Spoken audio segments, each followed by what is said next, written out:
Oke, kita langsung aja ya. Jadi nggak buang waktu. Saya Silakan. nggak, karena gini, kebetulan saya hanya pengganti ya, karena pembicara hari ini tidak ada.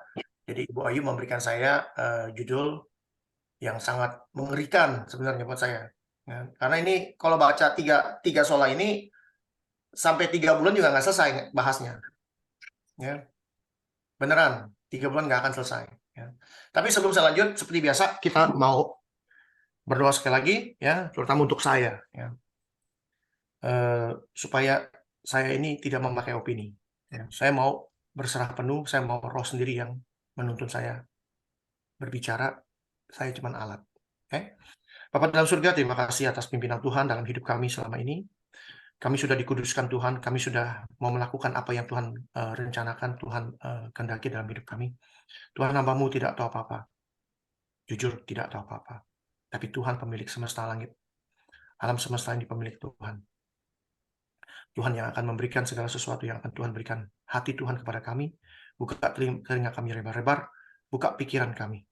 Jangan membuat pikiran kami menjadi sempit, tapi membuat pola pikir kami terbuka seluas-luasnya untuk menerima firman Tuhan yang benar. Terima kasih Tuhan, urapi kami semua di sini. Di dalam nama Tuhan Yesus kami berdoa mengucap syukur. Amin. Oke, judulnya adalah Sola Fide, Sola apa nih Bu? Ada 3 ya, Sola Fide, Sola Scriptura, dan Sola satu lagi apa? Gracia, Gracia. gracia. Sola Gracia. Tapi saya akan apa namanya tangkas ya, jadi intisari aja. 3 sola ini di apa namanya diciptakan oleh orang yang bernama Martin Luther. Di sini siapa yang nggak tahu namanya Martin Luther? Ya, semua orang tahu nama Martin Luther ya, Bapak Reformasi bilangnya. Ya. Dan kita merayakan Reformasi sudah lebih dari 500 tahun. Tahun ini mungkin masuk tahun 500 ke 500 berapa? 506 atau 507 tahun. Merayakannya setiap tahun. Ya. Pertanyaannya kenapa Bapak Reformasi yang namanya Martin Luther ini menciptakan atau membuat 3 sola ini? Ya. 2 solanya ditambahkan oleh orang yang lain, terutama Calvin ya, John Calvin. Ini sejarah. Ya, ini kita bicara 1500 tahun, 1500 tahun yang lalu, tahun 1500-an, 1600 ya. Itu gereja kekatolikan Roma itu apa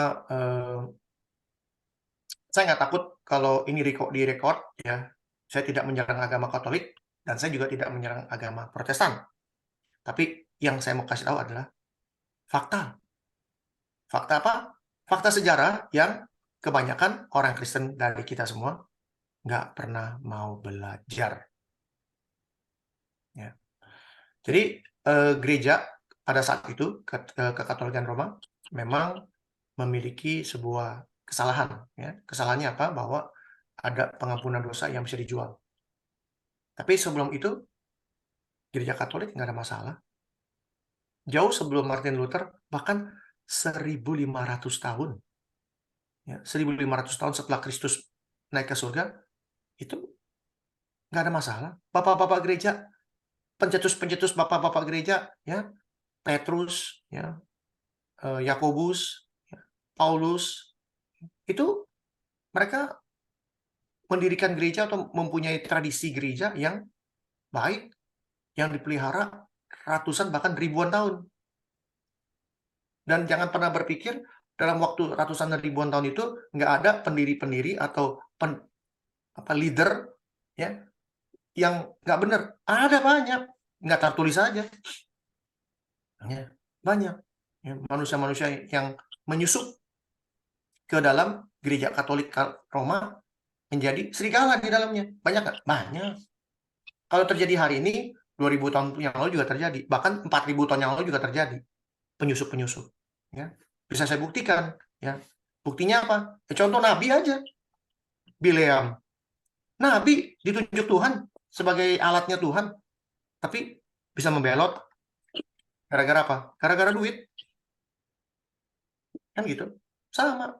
Jangan pernah berpikir di dalam kalangan gereja Katolik semuanya baik 1500 tahun. No. Tapi tradisi yang benarnya itu dipelihara dengan baik. Itu yang menjadi apa namanya? Intinya, kalau tradisinya nggak dipelihara dengan baik, gereja Katolik atau gereja yang namanya gereja udah bubar kapan-kapan. Tapi karena tradisi ini dipakai atau dipegang secara baik, maka selama 1500 tradisi kekristenan itu tetap pelihara dengan baik dan benar. Ya. Nah, jadi ada ketidakpuasan dari Bapak Martin Luther yang memberikan 95 dalil ya ditempel di depan pintu gereja. Nih, saya nggak suka kamu begini gini gini gini gini gini gini. Ya, saya nggak perlu baca, nggak perlu kasih tahu.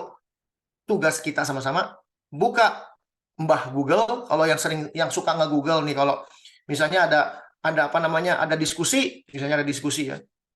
Wah, supaya kelihatannya hebat, supaya kelihatannya orang pinter, Google, karena apa? Karena nggak kelihatan kita nge-Google apa nggak. Ya, nge-Google nih, wah nge-Google, wah mulai udah nge-Google, dia baca ini. Wah, orang bilang kamu hebat ya, bisa tahu ilmunya begini. Padahal dia nge-Google baru hari itu juga. Saya tanya nih, 4 jam kemudian saya tanya hal yang sama, belum tentu bisa jawab. Kenapa? Karena dia Google. Ya, ngaku aja. Kenapa? Saya juga begitu dulu. Sebelum saya belajar. Jadi setelah kalau kita belajar, kita ngerti, itu nempel di kepala kita ceritanya gitu loh. Nggak perlu di Google lagi. Udah ada di sini, banyak, penuh gitu loh. Tinggal ya, kebuka aja satu persatu. Entah kapan dipakainya. Jadi, apa namanya, kita bisa lihat lah. Orang yang Google sama enggak, kita bisa lihat. Dan konyolnya lagi, nge-Google, main Google, ada jawaban, main hajar. Udah, entah bener entah enggak. Hajar aja orang ngomong. Ya sudah. Hasilnya apa? Kacau balau. Ya, dijamin kacau balau. Ya, anyway, jadi Bapak Reformi kita namanya Martin Luther, dia yang menciptakan sola fide, sola gratia, dan sola scriptura. Ya, ini 3 sola. Pertanyaan saya nomor 1. Ada yang tahu arti sola? Ada yang bisa jawab? Arti sola.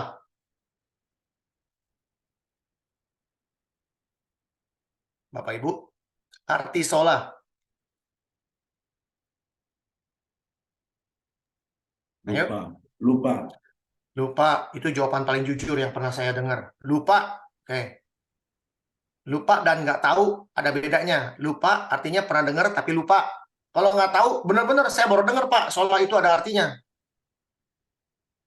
Dan lucunya, setiap tahun di gereja ngikutin acara yang namanya reformasi. Betul atau betul? Tiap tahun ada merayakan hari reformasi di gereja. 500 tahun nggak malu-malu. Tapi ditanya artinya sola, nggak tahu. Itulah kita, orang Protestan. Nggak usah malu-malu kalau ngomong. Tunggal ya, Pak? Kenapa? Artinya tunggal ya? Sola itu artinya only, the only one. Satu-satunya. Ya. Sola itu artinya only. Beda dengan tunggal ya, Pak ya? Beda. Ya. Bedanya Bisa dikatakan tunggal, tapi satu-satunya. Cuma. Ya, cuma artinya. Jadi kalau dikatakan sola fide, kita diselamatkan cuma atau hanya satu-satunya dengan iman. melalui Kristus. Ya. Iman. Ya. Fide itu iman. Ya. Sola fide. Ini ada 3. Saya akan bahas 2. Sola gratia nggak perlu dibahas. Itu karena kasih karunia. Ya. Karena kasih karunia kamu diselamatkan oleh karena iman. Ya. Itu ada ayatnya. Jadi apa namanya?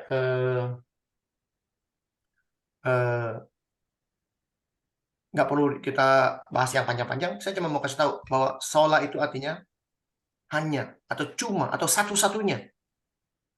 Itu bahasa gampang aja. Saya mau orangnya yang sulit-sulit saya bikin segampang mungkin bahasa pasar supaya orang gampang ngerti.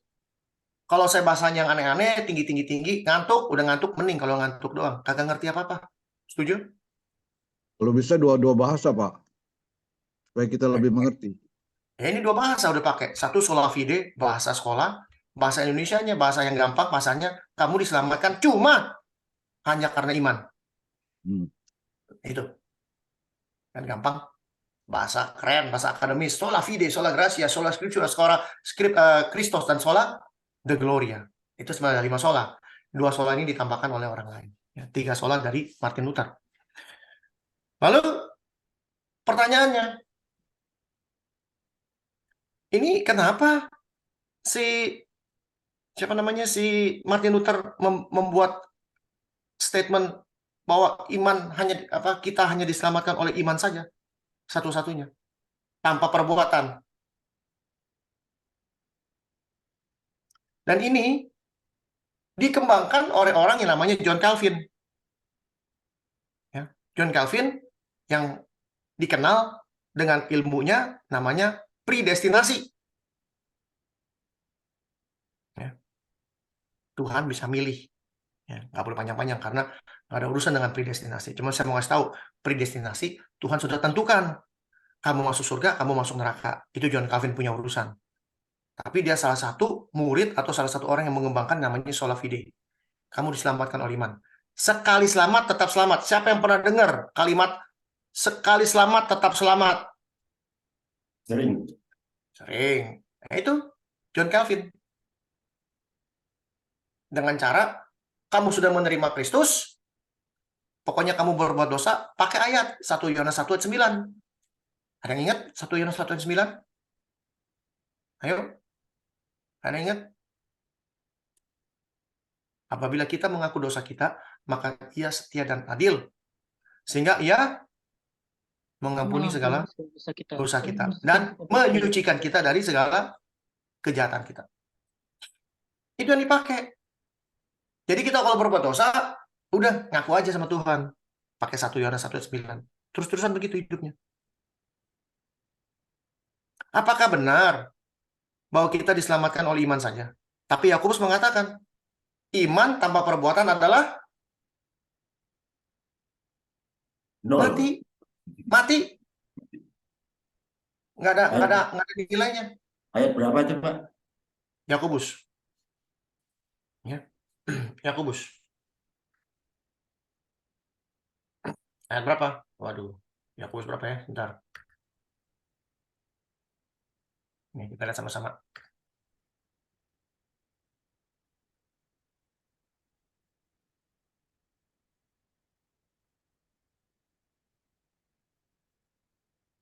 Yakobus 2 ayat 14. Makasih, Bu.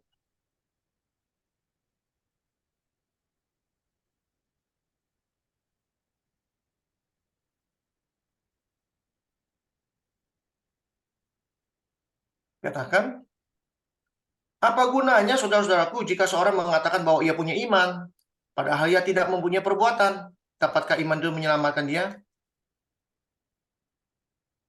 Paling bawah.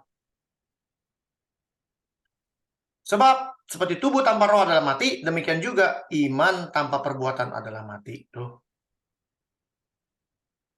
Ini jadi sebuah keributan besar yang tidak perlu sebenarnya. Ya. Baik Paulus maupun Yakobus itu saling melengkapi. Hanya saja pembacanya yang kita-kita yang baca karena sudah terdoktrin dengan doktrinnya si John Calvin, dengan doktrinnya reformator Martin Luther, kita jadi bacanya salah. Paulus tidak pernah mengajarkan oleh karena iman saja kamu diselamatkan. Itu dia bicara sama orang Kristen.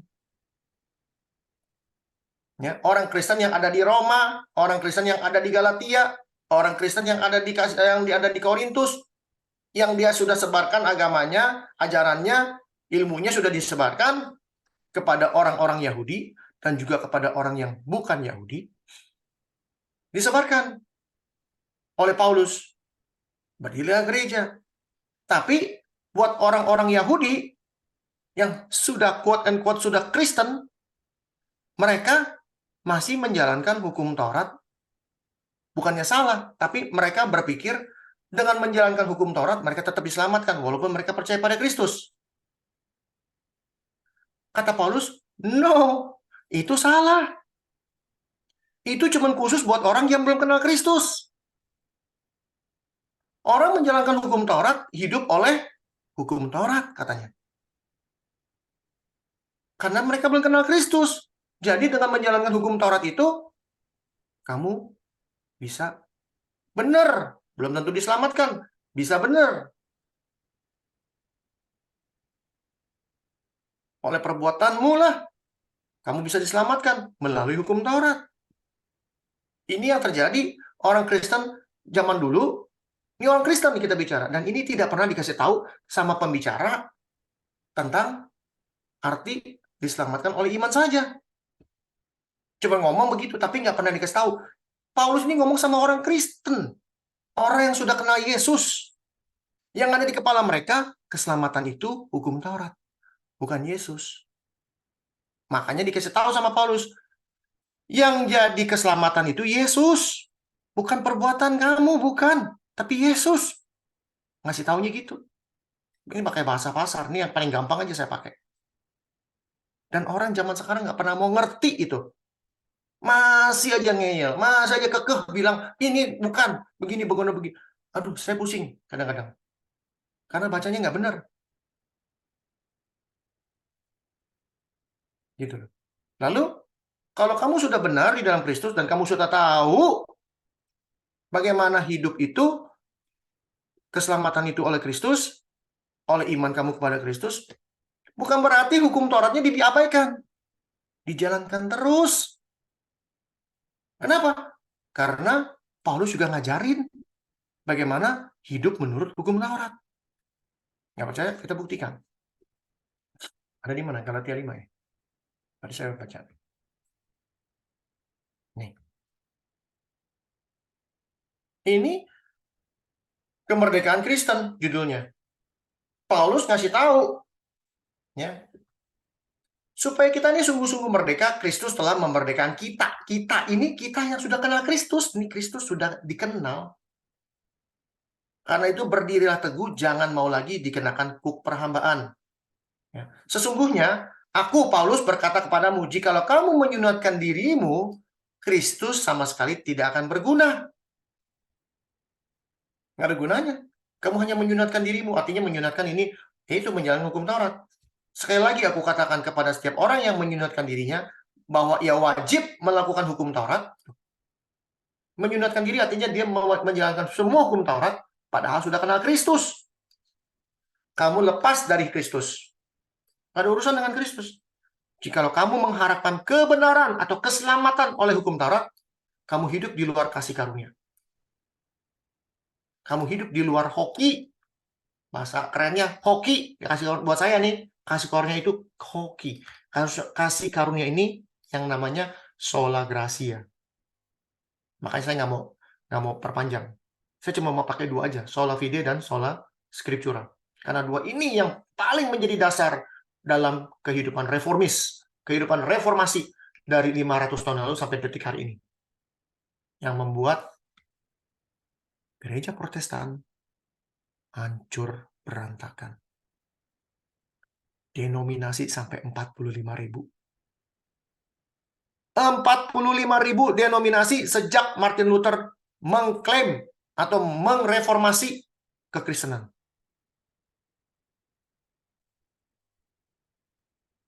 Saya mau tanya Pak Herman. Pak Herman, maaf, di sini ada orang Katolik namanya Pak Herman. Pak Herman, ada berapa denominasi orang Katolik?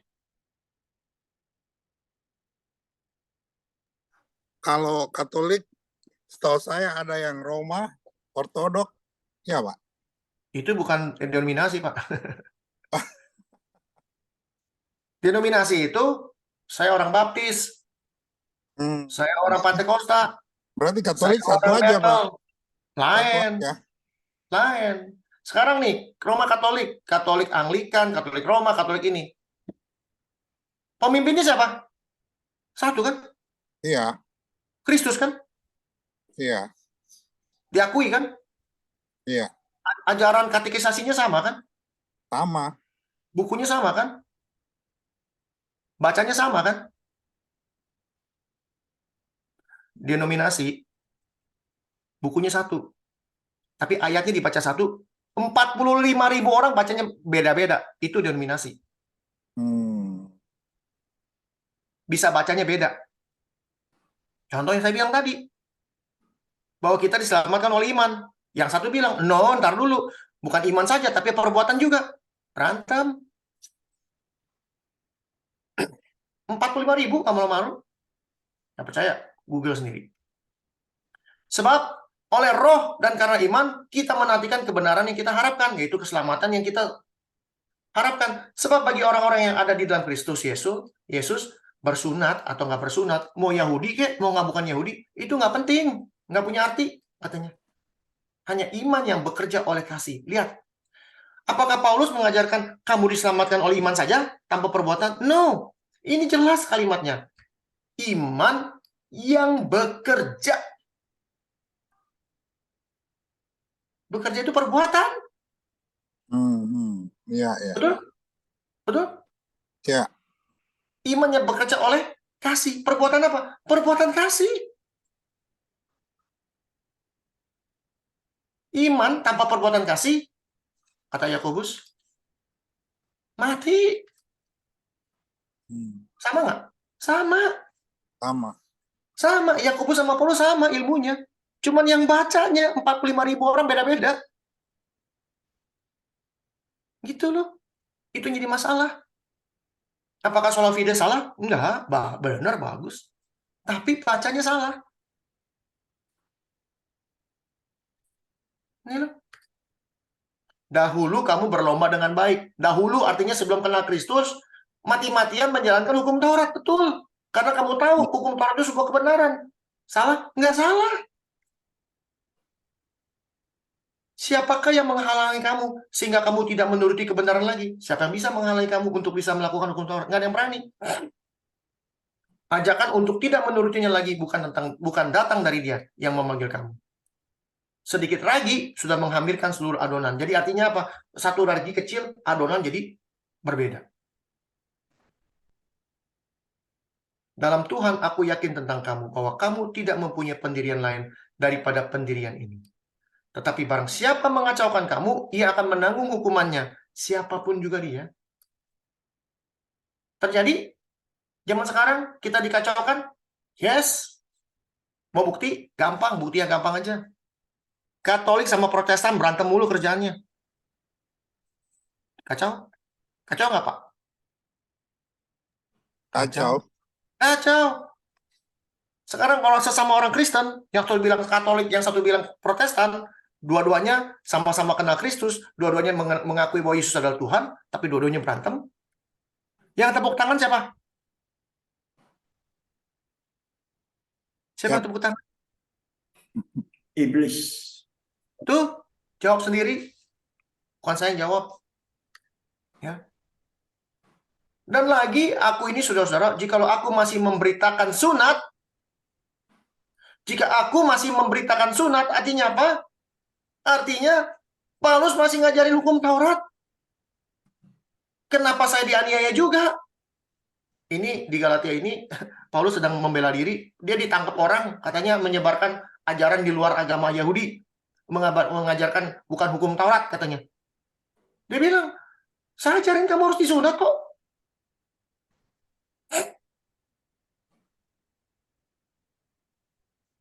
Ya. Jadi kamu diselamatkan karena kamu sudah Kristen. Tapi bukan berarti hukum Taurat nggak laku. Tetap jalankan. Tapi bedanya kamu harus tahu. Bedanya karena kamu sudah Kristen, kamu sudah mengenal Kristus, keselamatan itu bukan pekerjaan perbuatan baik kamu. Tapi karena Kristus yang menyelamatkan kamu. Itu maksudnya. Bukan berarti kamu sudah kenal Kristus, kamu bebas ngapain aja. Apakah begitu? Tanggapan kita mengenai sola fide? Kita baca apa kata si Paulus. Saudara-saudara, memang kamu telah dipanggil untuk merdeka. Artinya kamu sudah dipanggil untuk merdeka, dapat kemerdekaan, keselamatan. Karena apa? Karena Kristus, bukan perbuatan kamu. Sola fide. Tapi artinya iman tanpa perbuatan kasih adalah mati. Maksudnya Paulus. Tapi kita nggak pernah mau baca, kita nggak pernah mau tahu. Itu loh masalahnya. Dan sudah dikasih tahu, ngeyel, beginilah, begitulah, beginilah, begini. Aduh, mana lebih baik sih? Mana lebih make sense? Kamu beriman kepada Kristus, lakukanlah perbuatan-perbuatan kasih itu. Daripada hanya tahu iman, udah Yesus kayak karcis. Karcis dunia fantasi sama. Kita kalau masuk dunia fantasi, ada nggak tulisan? Maling, copet, jamret, penjinah, pencuri, koruptor, segala macam tidak boleh masuk ke dunia fantasi. Ada tulisan begitu? Tidak ada. Nggak ada. Yang ada apa? Masuk bayar 50.000. Kan gitu. Mau maling kek, mau penjina kek, mau istrinya 10 kek, mau koruptor kek, mau tukang tipu kek, segala macam, mau ateis kek, ada karcis 50.000, petugas sobek masuk. Itu yang kita pakai orang Protestan. Yesus jadi karcis. Modal Yesus masuk surga. Apapun dosamu, apapun kelakuanmu. Kalau saya bilang konyol, banget. Kenapa? Karena Paulus nggak pernah ngajarin begitu. Lihat. Janganlah kamu mempergunakan kemerdekaan itu sebagai apa? Pak Anfal yang kenceng bacanya, Pak. Ini yang saya biruin. Kesempatan untuk kehidupan dalam dosa. Kesempatan untuk hidup dalam dosa. Bukan berarti kamu sudah percaya Yesus, punya kesempatan mau melakukan apa aja, hidup dalam dosa. Lalu konyolnya lagi sudah berbuat dosa pakai ayat yang dahsyat. Satu-satunya ayat yang paling sering di-abuse, disalahgunakan oleh orang Kristen adalah 1 ayat 19. Jika kita ngaku dosa, maka Ia sedia dan adil, sehingga akan mengampuni dosa kita. Enak aja. Enak aja. Buat dosa tinggal minta ampun sama Tuhan, beres. Melainkan layanilah seorang yang akan yang lain oleh kasih. Layani ini apa? Kalau bukan perbuatan. Betul? Perbuatan ini. Sebab seluruh hukum Taurat tercakup dalam satu firman saja, yaitu kasihilah sesamamu manusia seperti dirimu sendiri. Yang ngomong ini siapa? Kasihilah sesamamu manusia seperti dirimu sendiri. Yang ngomong siapa? Bosnya, Yesus. Ditanya sama orang Farisi, hukum yang terutama apa? Hukum yang terutama adalah kasihilah Tuhan Allahmu dengan segenap hatimu, dengan segenap kekuatanmu dan pikiranmu. Yang sama dengan itu, kasihilah sesamamu manusia. Dia ikutin apa kata bosnya, apa kata gurunya. Ini. Tapi jika kamu saling gigit, saling telan, saling awas, supaya jangan kamu saling membinasakan. Terjadi dengan kita? Terjadi. Sola fide, iman, tanpa perbuatan mati. Ingat, bukan karena iman saja, tapi perbuatan itu harus jalan. Yesus jangan dijadiin karcis. Ya, modal Kristus masuk surga, entar dulu bos. Tuhan kita bukan Tuhan yang bisa dipermainkan. Main enak-enak aja. Ya. Mau berapa kali Yesus disalibkan?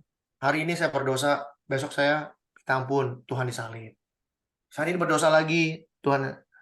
Makanya sampai detik hari ini saya selalu mengumandangkan kalau berdoa jangan selalu ngomong ampuni dosa saya. Kita ini bukan orang berdosa lagi, kita sudah jadi orang merdeka, kita sudah ditebus 100%, bukan down payment, bukan 50% sama Tuhan disayu salib, baru tangan sebelah doang yang disalib, dua-duanya disalib. Ampuni segala kesalahan kami.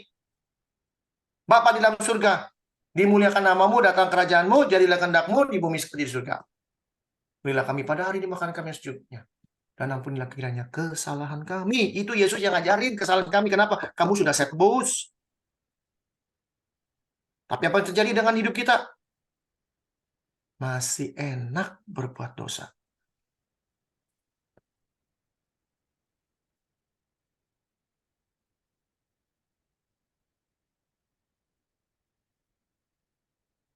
Lihat.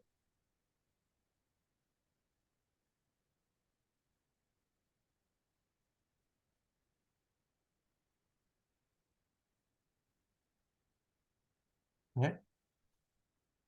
Setiap orang yang berbuat dosa melanggar hukum Allah. Sebab dosa ini namanya definisi terbaik di dunia, namanya dosa adalah pelanggaran hukum Allah. Ya, yang kita belajarin dari dulu sampai sekarang, orang ngomong nggak jauh-jauh dari hamartia, salah target. Ini, aduh, forget it. Melanggar hukum Allah, udah that's it. Hukum Allah berapa? 10. Jangan dilanggar 10-10-nya. Udah gitu aja. Jangan bilang salah target lah, hamartia lah, begini. Udah jangan didengerin. Kenapa? Dengerin boleh. Bukan suatu kebenaran. Inilah kebenaran. Dosa 1 tambah 1 sama dengan 2. Dosa adalah melanggar hukum Allah. That's it. Hukum Allah ada berapa? Cuma 10. Enggak, Pak. Ada 613. Silakan jalankan kalau sanggup 613. 10 Tuhan kasih di Gunung Sinai. Bukan 613. Karena kedegilan hatinya orang Israel. Musa, bahasa Inggrisnya. Mau nggak mau. Bikin lebih dari 600. Supaya orang Israel tuh bisa jalannya benar. Karena orang Israel benar-benar tegar tengkuk. Bikin yang aneh-aneh. Ini nggak boleh, ini nggak boleh, ini nggak boleh, ini nggak boleh, ini nggak boleh. Wah, banyak nggak bolehnya. Bahkan yang konyolnya lagi, konyol. Tuhan, Musa memberikan surat kawin. Jadi saya bisa kawin lagi dong. Itu kan tuh Musa yang bikin, kata Tuhan. Itu Musa yang bikin, manusia yang bikin. Tapi apa kata Tuhan? Manusia akan meninggalkan ayah dan ibunya dan menjadi satu dengan istrinya. Satu.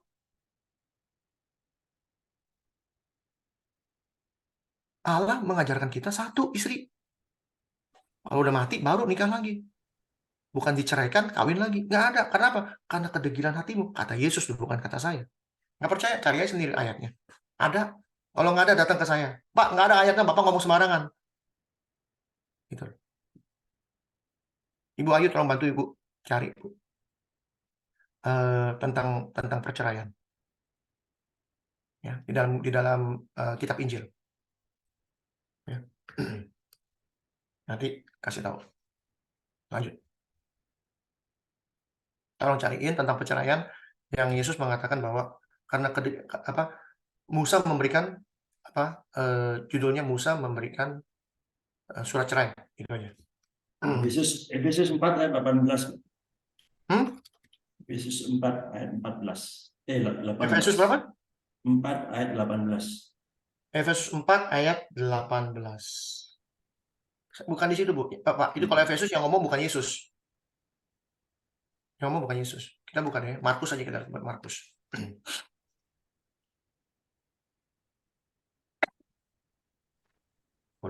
Perceraian, ya. Maka datanglah orang Farisi untuk mencoba Yesus. Mereka bertanya, Yesus dicobai. Apakah seorang suami diperbolehkan menceraikan istrinya? Ini pertanyaan. Jawabnya kepada mereka. Apa perintah Musa kepada kamu? Perhatikan baik-baik. Apa perintah Musa kepada kamu? Jawab mereka. Musa memberi izin untuk menceraikannya dengan membuat surat cerai. Boleh, kata Musa. Lihat cara baca yang baik. Saya ngajarin cara baca yang baik. Supaya kita sama-sama satu perahu. Supaya ngerti firman Tuhan. Nggak baca asal-asalan, main tembak aja, udah gitu. Ribut sama orang. Gara-gara opini salah. Lalu kata Yesus kepada mereka. Lihat, baca baik-baik. Justru karena ketegaran hatimu lah, maka si Musa nih, bapak lu nih, menulis perintah ini kepada kamu. Langsung skakmat sama Yesus. Skakmatnya apa? Sebab pada awal dunia, pada mulanya, kata Yesus, Allah menjadikan mereka laki-laki dan perempuan, sebab itu laki-laki akan meninggalkan ayahnya dan ibunya bersatu dengan istrinya, sehingga keduanya menjadi satu daging. Ini Tuhan Yesus ngasih tahu, lu tuh belajar firman Tuhan, ini mula-mula.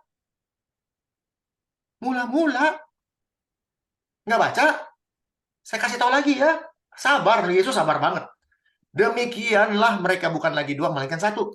Karena itu, apa yang telah dipersatukan Allah, bukan Musa, tidak boleh diceraikan oleh manusia. Ketika sudah sampai di rumah, murid-murid itu bertanya kepada Yesus. Lalu katanya kepada mereka, barang siapa menceraikan istrinya lalu kawin dengan perempuan lain, ia hidup dalam perzinahan terhadap istrinya itu. Dan jika si istri menceraikan suaminya dan kawin dengan laki-laki, ia berbuat zina. Kita lihat referensi lain, Matius 19 ayat 1. Matius 19 ayat 1. Sama, datang Farisi, apakah diperbolehkan orang menceraikan istrinya menceraikan istrinya dengan alasan apa? Dengan alasan apa aja? Istri ceraikan dengan alasan apa saja? Tidakkah kamu baca? Lu orang Farisi nggak baca? Bahwa ia menciptakan manusia sejak semula menjadikan mereka laki dan perempuan. Bukan Musa. Iya. Allah Tuhan. Dan firman-Nya ini bla bla bla bla bla bla bla bla bla bla. Kata mereka kepadanya. Jadi apa yang telah dipersatukan Allah tidak boleh diceraikan manusia.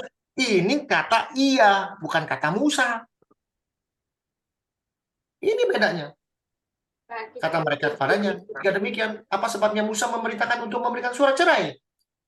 Kata Yesus, karena ketegaran hatimu. Musa, bukan Tuhan, mengizinkan kamu menceraikan istrimu. Jadi orang bisa cerai mencerai gara-gara hukum yang dibuat manusia. Tapi sejak semula tidak demikian. Konyol, konyol. Terjadi zaman sekarang? Terjadi. Boleh kawin lagi, istri saya ceraikan, boleh kawin lagi, ya. Pakai acara bilang Yesus kalau umurnya panjang pasti punya istri. Ya, ada yang ngomong gitu? Ada, orang yang terkenal, Ya. terkenal aja. Ya. Sama Yesus, Banyak. kalau ketemu Yesus, zaman sekarang kalau Yesus hadir, terus dia ngomong begitu, sama Yesus diginian, tidakkah kamu baca firman Tuhan? Digituin, Pak. Malu sendiri, kenapa? Ketahuan nggak pernah baca. Bacanya separoh dan nggak ngerti. Pengertian ketegaran itu bisa lebih jelas, Pak. Apa itu sebenarnya? Tegar tengkuk, Oh, tegar tengkuk. Ya. orang-orang Cina bilang auban, Oban Siregar, oban, apa tuh oban? Ngeyel, Ya. disuruh A, maunya B, disuruh B, maunya C, disuruh C, maunya D. Tuh, tegar tengkuk. Ada istilah hati yang tegar, itu bagaimana? Ya udah, hati yang tegar. Pak Kuat. Anfal. Hah? Berarti Pak kuat Anfal. gitu, Pak. Ya, sekarang Pak Anfal jadi seorang bapak, betul? Ya. Disuruh jadi anak, mau nggak? Sama anaknya. Iya, nggak mau ya. Itu tegar. Sampai mati dipegang. Dan itulah yang harus kita lakukan sebagai orang Kristen. Tegar. Nggak mau, diapain pun. Sampai mati, saya seorang bapak. Bukan lu tuh anak gua. Gitu kira-kira. Ya. Anyway, lanjut. Soal video selesai. Ya, itu kira-kira seperti itu. Mungkin sekalian Soal diajak mengenai ini, Pak. Ehad itu, Pak. Oh ya, Dua nanti kita jadi masuk. satu itu. Nah, itu nanti kita masuk, Pak, di Sola Scriptura. Sola Scriptura. Artinya apa Sola Scriptura? Semua kembali kepada kitab suci alias Alkitab. Di luar ini, nggak benar. Reformis, semua standarnya ini. Semua tata cara gereja, tradisi semua harus di bawah ini.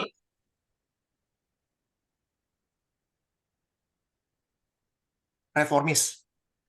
Protestan kek, Baptis kek, Metodis kek, Pantekosta kek, Bethel, itu semua sumbernya satu, reformis. Semua harus di bawah ini. Kedengarannya betul? Kedengarannya betul. Apakah saya membantah? Tidak. Hanya saja reformis ini nggak pernah belajar. Kasih tahu saya. Sorry. Coba kasih tahu saya. Ya, ini pelajaran. Alkitab ditulis tahun berapa? Mula-mula. Kira-kira. Matius, Markus, Lukas, Yohanes. Matius, Markus, Lukas, Yohanes itu ditulis tahun berapa kira-kira? Tahun 65. Betul. 100 nilainya, Pak. Tahun 65 artinya 30 tahun setelah Kristus mati. Betul? Dan sisanya Paulus yang nulis. Lebih dari 7 tahun, 70 berapa. Artinya apa? Selama 30 tahun nggak ada Alkitab. Nggak ada. Yang ada apa? Pengajaran. Nggak percaya? Buktiin. Kisah para Rasul. Segala sesuatu bisa dibuktikan. Kisah para Rasul berapa? 2. Ya.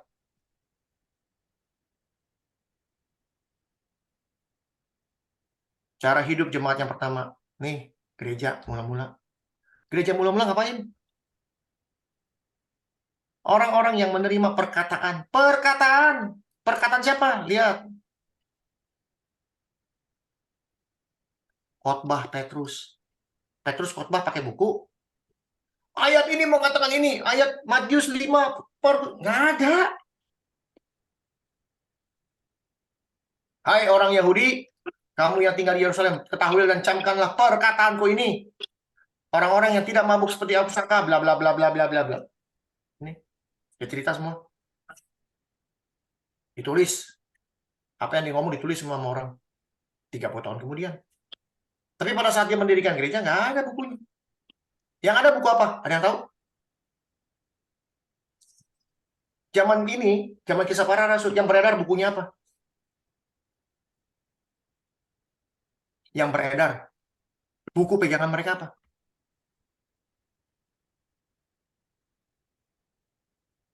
Hukum Taurat. Bukunya Musa. Pentateuch. Kejadian Keluaran Bilangan 5 itu bukunya ada. Dan ada satu buku lagi yang dipakai sama Yesus. Buku apa? Ingat, Yesus buka buku apa? Yesaya. Yesaya. Artinya apa? Apa artinya? Harusnya orang Kristen, kita semua, mau Katolik kek, mau Protestan kek, mau apa kek, harusnya orang Kristen. Kita jadi Kristen bukan karena perjanjian baru, tapi karena perjanjian lama. Kalau tidak ada perjanjian lama, apa artinya perjanjian baru? Nggak akan saya percaya.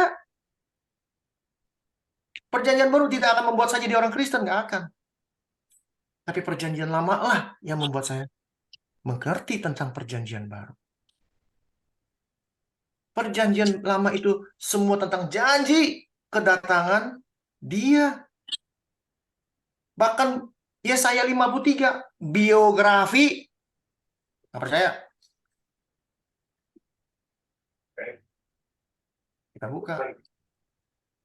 Mau tahu biografinya Kristus ada di Yesaya 53. Yang tidak pernah mau diakui oleh orang Yahudi. Itu aja yang gampang. Siapa yang percaya kepada berita yang kami dengar? Pada siapakah tangan kekuasaan Tuhan dinyatakan? Sebagai taruk ia tumbuh di hadapan Tuhan dan sebagai tunas dari tanah kering. Ini semua biografi tentang siapa Mesias itu. Ia dihina, ya, ia tidak tampan, semaraknya pun tidak ada sehingga kita tidak memandang dia, dan rupa pun tidak sehingga kita tidak menginginkannya. Ia dihina, dihindari orang yang penuh kesengsaraan, biasa menderita kesakitan, sangat dihina, sehingga orang menutup mukanya terhadap dia. Bagi kita pun dia tidak masuk hitungan katanya. Tetapi sesungguhnya penyakit kitalah yang ditanggungnya. Kesengsaraan kita yang dipikulnya. Padahal kita mengira dia kena tulah. Artinya apa? Orang Israel menganiaya Kristus. Mereka pikir mereka lakukan demi nama Tuhan. Ya. Padahal kita mengira dia kena tulah. Dipukul dan ditindas Allah. Artinya pada saat Kristus disalib, pada saat Kristus dianiaya, ini kita lakukan untuk Tuhan. Tuhan yang menghukum ini orang. Ini biografi loh ini. Tetapi dia tertikam oleh pemberontakan kita. Kita siapa? Orang Israel. Dia diremukkan karena kejahatan kita. Ganjaran yang mendatangkan keselamatan bagi kita ditimpakan kepadanya. Dan oleh bilur-bilurnya kita menjadi sembuh. Kita pakai bahasa Indonesia. Ini bacanya agak bingung. Bingungnya apa? Karena bahasa Indonesia sulit untuk membedakan mana past tense, mana present tense, mana future tense. Sulit. Tapi kalau baca bahasa Inggris, waduh, kita lihat.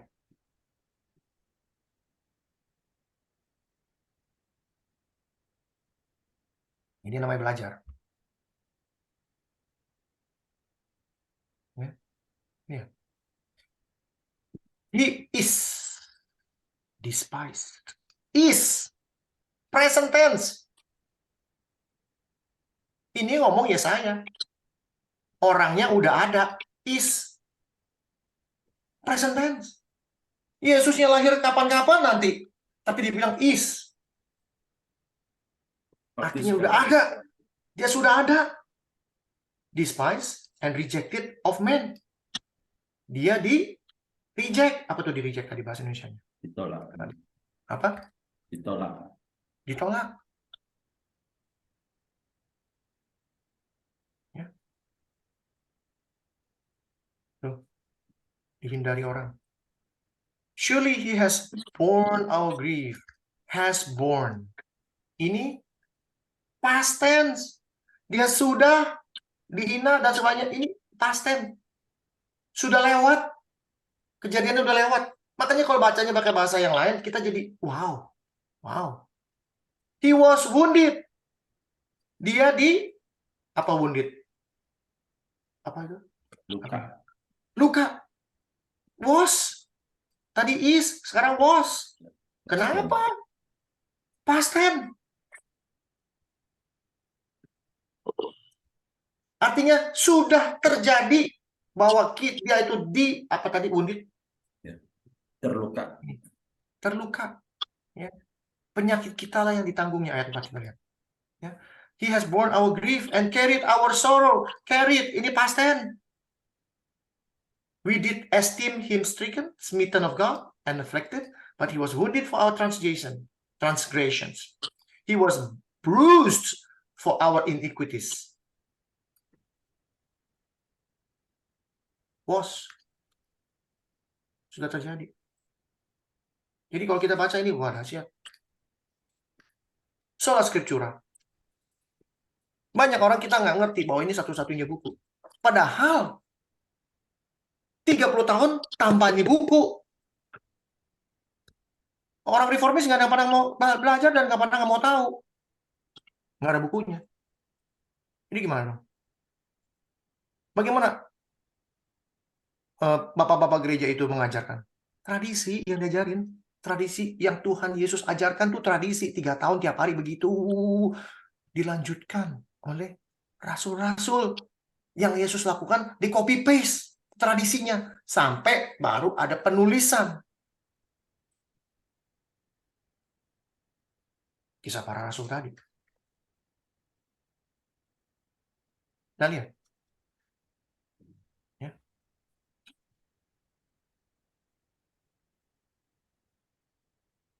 Orang-orang menerima perkataannya itu memberi diri dibaptis dan pada hari ini jumlah mereka bertambah kira-kira 3.000. Mereka bertekun dalam pengajaran rasul-rasul dan dalam persekutuan. Rasul-rasul mengajarkan tradisi. Bagaimana dibaptis, bagaimana makan apa persembahan, apa itu persembahan apa namanya? Apa namanya? Sakramen apa? Apa? Sakramen. Sudah. Makan roti dan makan anggur tuh. Perjamuan kudus. Tradisinya gimana? Lalu pengajarannya gimana? Ini yang ngajarin itu tradisi dari tradisi. Dan mereka selalu berkumpul untuk memecahkan roti dan berdoa. Maka ketakutan mereka semua sedang rasul mengadakan banyak mujizat dan tanda. Nggak banyak ngomong, tapi mujizat dan tanda. Yaitu mujizat menyembuhkan orang, mengusir setan, dan sebagainya, dan sebagainya. Dan semua orang yang telah menjadi percaya tetap bersatu. Semua orang yang telah percaya tetap bersatu. Zaman sekarang, orang percaya tetap bersatu? Jawab sendiri. Bahkan, Pak Freddy pernah menantang. Apabila satu Indonesia yang jumlah penduduknya 300 juta orang, jadi percaya semua kepada Kristus, percaya kepada Tuhan Yesus, jadi Kristen, apakah negara ini jadi aman? Itu tantangan dari Pak Freddy. Jawab sendiri.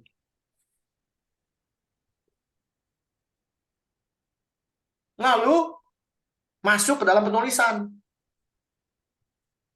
Penulisan ini 66 buku. Ya, ada yang tahu Alkitab tulisnya 66 buku? Jangan sampai bilang, aduh Pak, saya baru tahu loh kalau Alkitab itu 66 buku. Saya nggak pernah hitungin buku Alkitab itu udah 66 buku. Pertobatlah. Ada 66 buku. Ini pun sudah disadur dari 70 bukunya orang Katolik. Dan itu pun sudah disadur dari ribuan buku,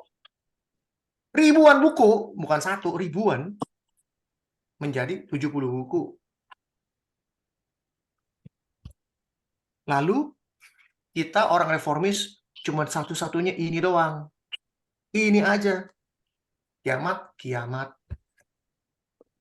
Sedangkan di dalam Alkitab, ditulis buku-buku lain. Yang orang reformis nggak pernah mau baca dan nggak pernah mau tahu, bahkan nggak tahu. Saya bisa buktiin dari sini semua. Selain yang sudah pernah dengar ya. Nggak ada yang tahu. Nggak percaya, kita buktikan. Ada di mana? Buku Bilangan, Tawarik, Yohanes. Jauh-jauh ya, kita lihat. Sebentar.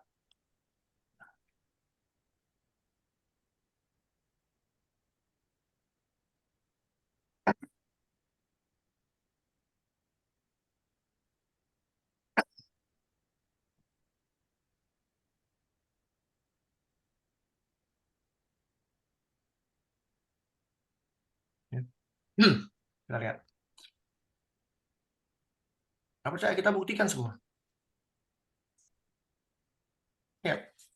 Ini orang-orang reformis, orang-orang Kristen, kita bilang ini satu-satunya buku Sola Scriptura. Di luar ini nggak boleh semua, nggak boleh ada. Padahal Perjanjian Lama ada nulis sebuah buku yang belum tentu bapak-bapak ibu sudah tahu buku apa namanya. Kita lihat buku apa. Itulah sebabnya dikatakan dalam kitab peperangan Tuhan. Dikatakan alias ditulis dalam kitab. Kitab itu buku, buku peperangan Tuhan. Angkat tangan di sini siapa yang pernah baca buku peperangan Tuhan?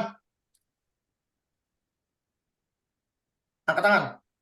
Siapa yang pernah baca buku peperangan Tuhan? Angkat tangan, ada yang berani? Angkat tangan di sini. Siapa yang baru hari pertama kali hari ini dengar ada buku peperangan Tuhan? Angkat tangan pakai ini, pakai apa? Chat. Baru pertama kali dengar ada buku namanya buku peperangan Tuhan. Nggak usah malu-malu, angkat tangan aja. Berarti udah tahu semua ya? Oh hebat. Tapi nggak pernah baca kan? Sama, saya juga nggak pernah baca. Di mana bukunya saya cari-cari nggak ketemu. Itu baru satu. Yang lain, kita lihat. Dua Tawarik, paling gampang hafalinnya. Dua Tawarik 29. Raja-raja.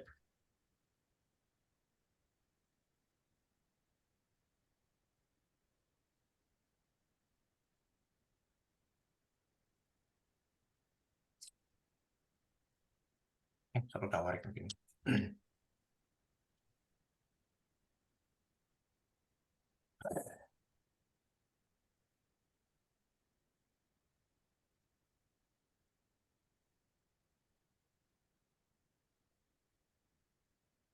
29, betul.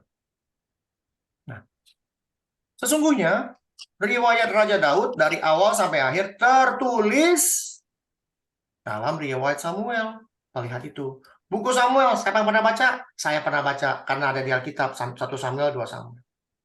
Dan dalam riwayat Nabi Nathan, ada yang pernah baca buku Nabi Nathan? Tahu juga enggak? Belum tentu tahu. Nabi Nathan menulis buku, mana bukunya? Dan dalam riwayat Gad, Nabi Gad, ditulis, ini kan semua tulis, tertulis. Nabi Gad, lihat itu namanya Nabi. Beserta segala hidupnya raja dan kepahlawannya dari zaman yang ini. Ada pada baca?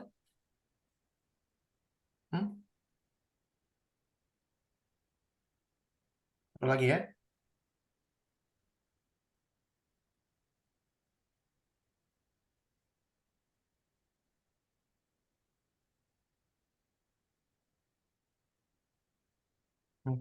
Di Yosua. Ini cerita Yosua. Bagaimana Yosua memberhentikan matahari dan memberhentikan bulan. Yosua berapa? Kitab itu, Pak, orang-orang benar. Kitab orang-orang Nah, benar. ini kita baca dulu. Nih.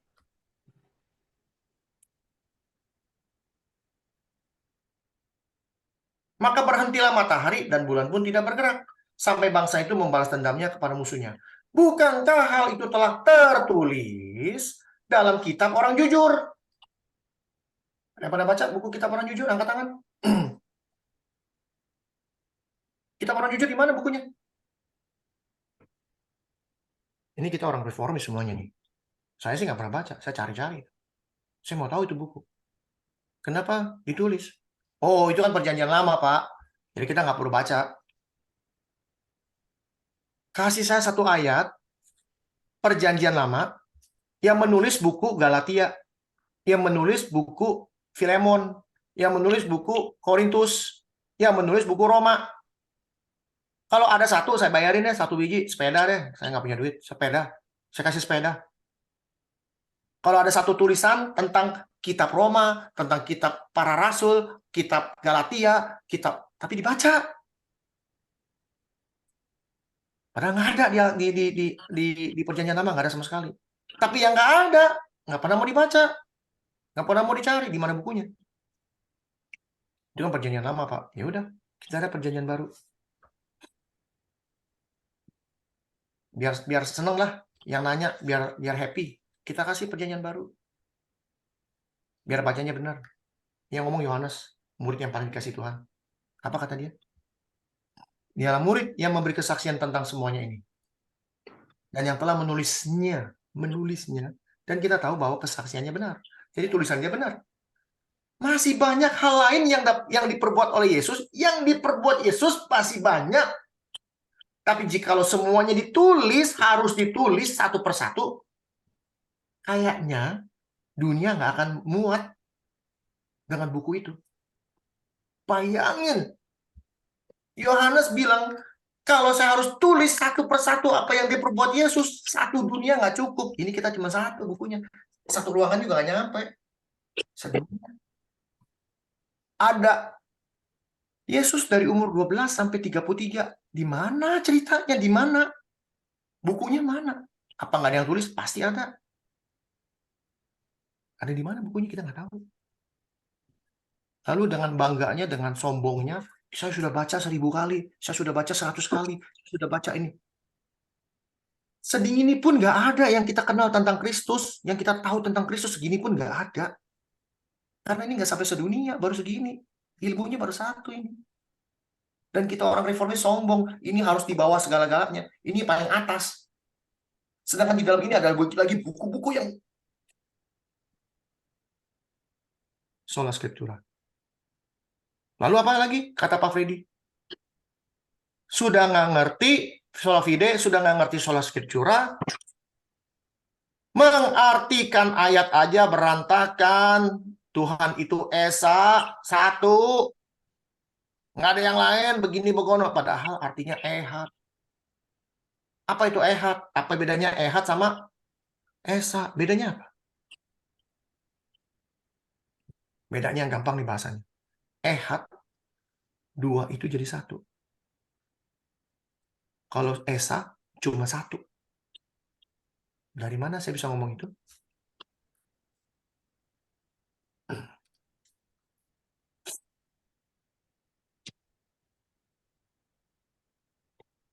Maksudnya, Pak, 2 jadi 1 itu yang gimana, Pak? Ya ini, saya kasih lihat.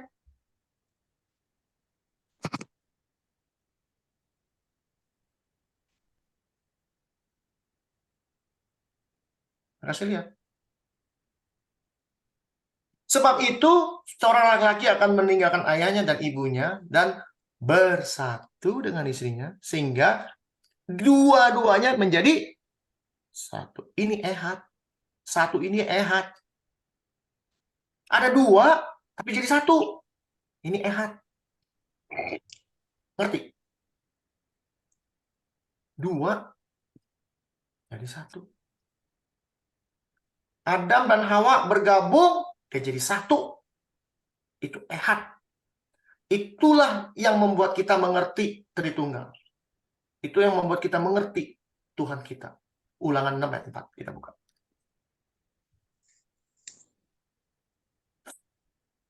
Dengarlah, hai orang Israel. Tuhan Allah kita. Tuhan itu Esa. Tuh, Pak, Esa. Apakah demikian artinya? Apakah demikian artinya?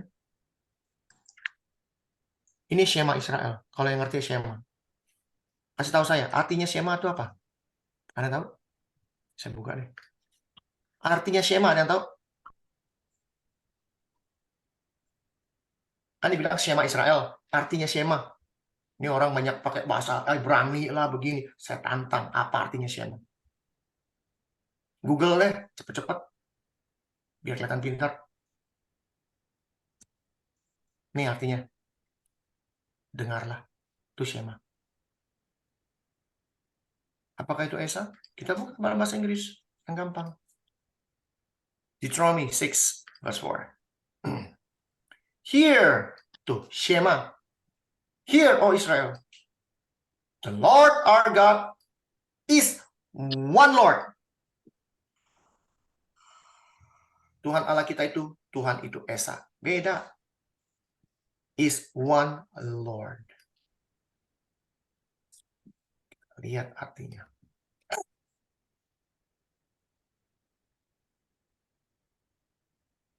Tuhan Allah kita adalah satu Tuhan.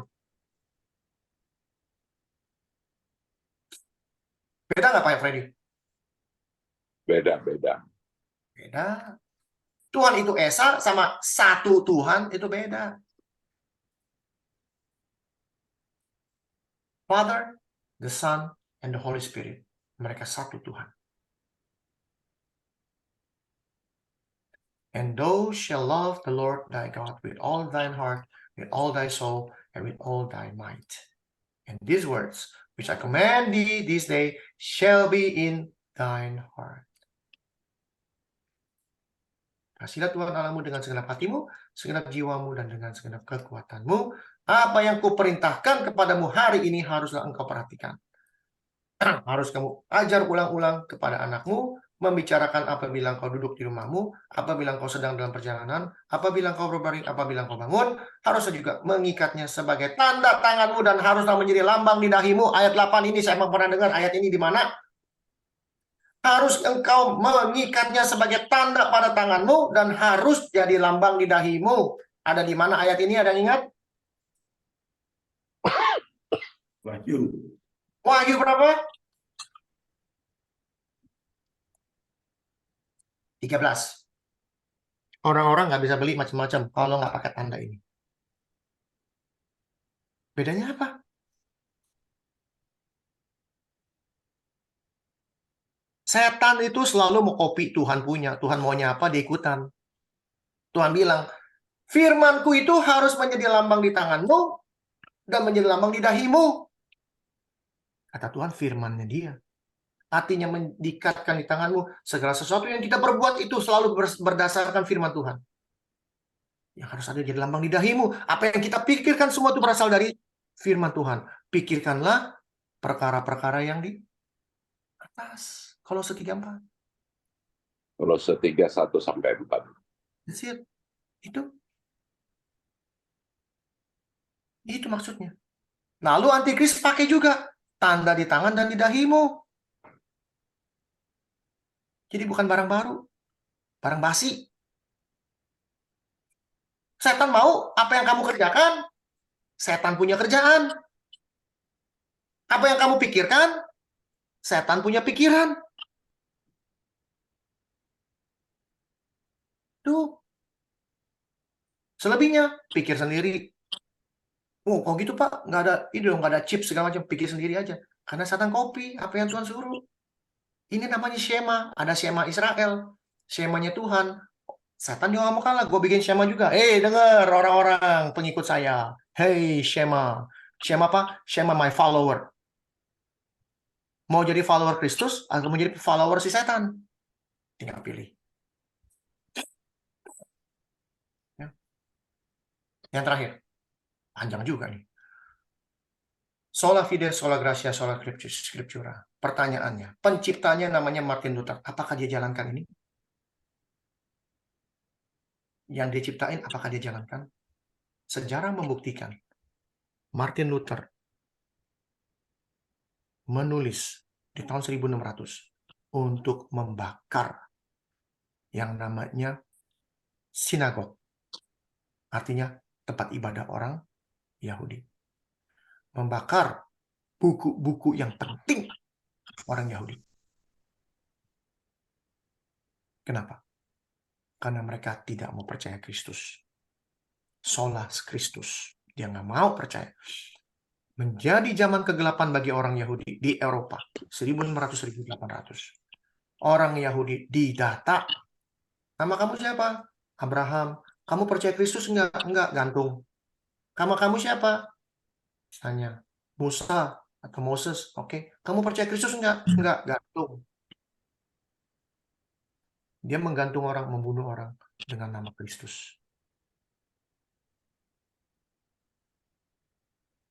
Nggak percaya? Let's try. Bapak ngomong di sembarangan, Pak. Ya, saya buktiin.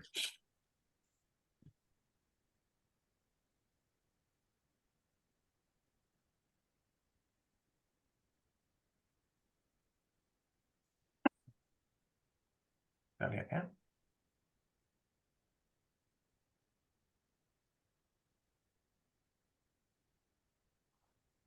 Christian History Institute. Bukan ini deh. Yang lebih sering, yang paling bagus apa nih? Coba lihat nih. Ada nggak di sini? Sejarah Kristen. Judulnya Sejarah Kristen, Christian Today ya. Was Luther anti-Semitic? Kita lihat. Set fire to their synagogue and school. Martin Luther recommended on the Jews and their lies. Ini.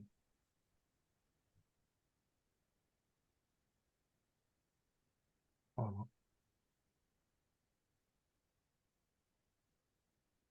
Judulnya, bukunya adalah On the Jews and Their Lies. Ini judul bukunya. Tinggal cari bukunya, beli, baca. Apa yang ditulis oleh Martin Luther?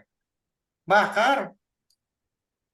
Sekolahnya suruh bakar, sinagognya suruh bakar. Nggak percaya? Kita lihat. Copy. Pakai Google Translate. Nah, kita bacanya benar.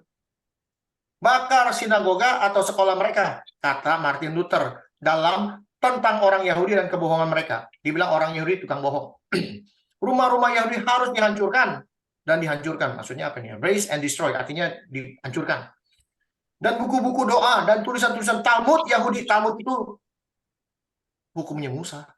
Di mana penyembahan berhala, kebohongan, kutukan, penghujatan diajarkan harus diambil dari mereka. Selain itu para rabi mereka harus dilarang mengajar tentang rasa sakit karena kehilangan nyawa anggota tubuh. Tetap sakit nggak cukup, katanya nggak cukup. Kenapa? Rabinya juga kalau bisa digantung. Apakah itu sola fide? Apakah itu sola Christus? Apakah dengan percaya Kristus kita membunuh orang sembarangan? Dia sendiri dia ngajarin tapi dia nggak jalankan. Soal scriptura, apakah buku-buku orang Yahudi nggak penting? Penting sekali, dia bakar semua. Yang ada di dalam sini dibakar semua. Entah buku apa yang dibakar. Orang Yahudi menyimpan buku begitu banyak tentang sejarah mereka.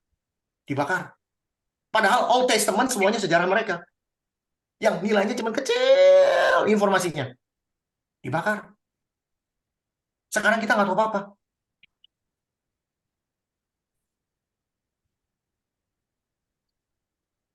Sola Gracia. Kita selamat karena kasih karunia. Apa karena kasih karunia kita bisa membakar orang sembarangan? Apa dengan iman kepada Kristus kita boleh melakukan hal demikian? Apakah dengan sola gracia kita, karena anugerah Tuhan kita boleh melakukan demikian? Apakah karena sola scriptura kita boleh melakukan itu? Apakah dengan sola Kristus kita boleh melakukan itu? Apakah kita berterima kasih, sola de gloria, berterima kasih, memuji Tuhan dalam membakar? 5 solanya dibantai sama dia sendiri, yang bikin dia, yang bantai dia.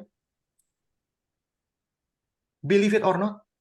Kalau nggak percaya, silakan telusuri sejarah. Hitler belajar sama Martin Luther.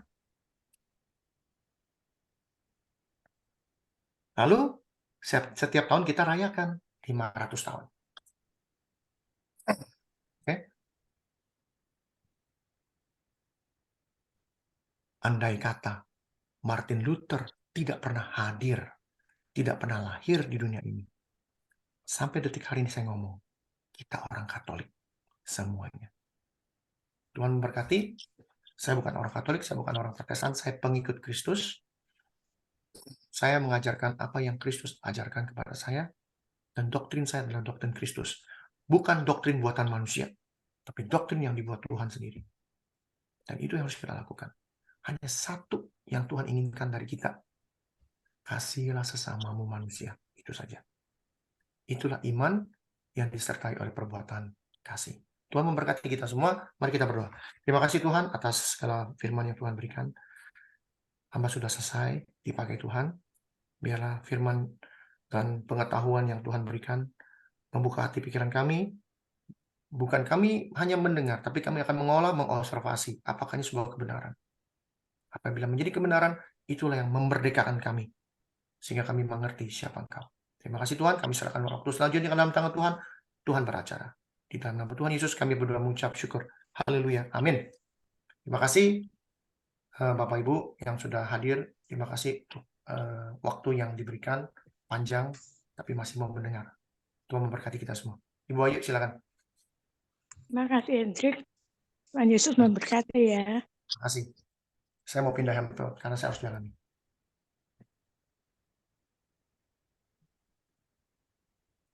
Kalau ada tambahan,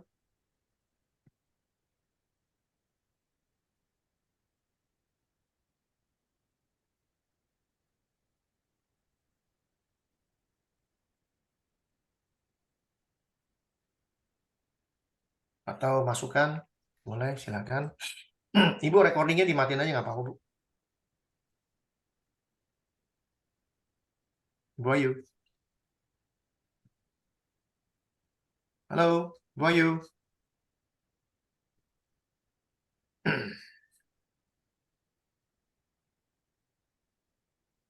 Bu Ayu.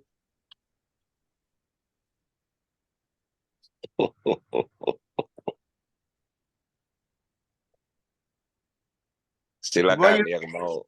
yang mau bertanya atau menambahkan, mungkin ada informasi, silakan. Ya. Saya pindah dulu. Pak Yusak, silakan Pak Yusak. Pak Yusak, silakan Pak Yusak. Silakan Pak Oke. Yusak, silakan. Terima kasih. Saya mau tanya tadi, saya dengar penjelasan begitu gamblang dijelaskan tentang sola fide dan sola scriptura. Sering kali kita betul tadi sampaikan bahwa kita diselamatkan dengan iman. Nah, ini sering disalahgunakan sebagai sebuah kebebasan untuk kita berbuat apa saja. Nah, seringkali bahkan orang menganggap bahwa orang Kristen ini berbuat dosa pun diselamatkan. Nah, yang sering mereka pakai ayat-ayat itu seperti yang di dalam 1 Yohanes 5 ayat 16-17. Di sana ada dikatakan bahwa ada dosa yang tidak mendatangkan maut.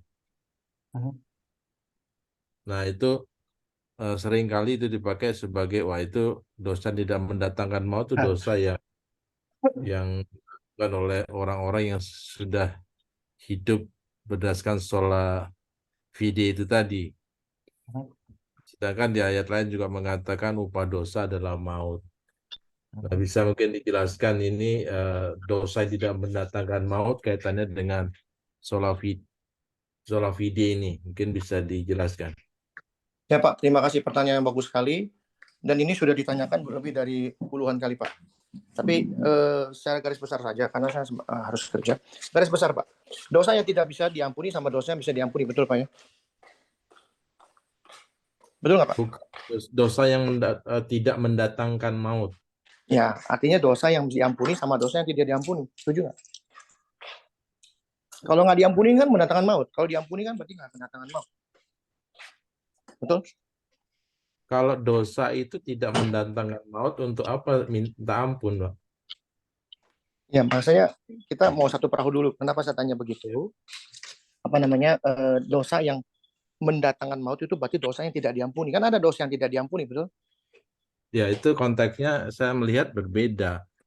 Jadi Bedanya gimana? kenapa dosa kita harus minta ampun ya, karena itu mendatangkan maut.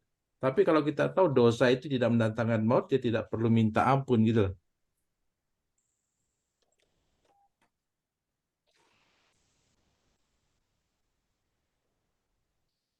Bentar, Pak ya.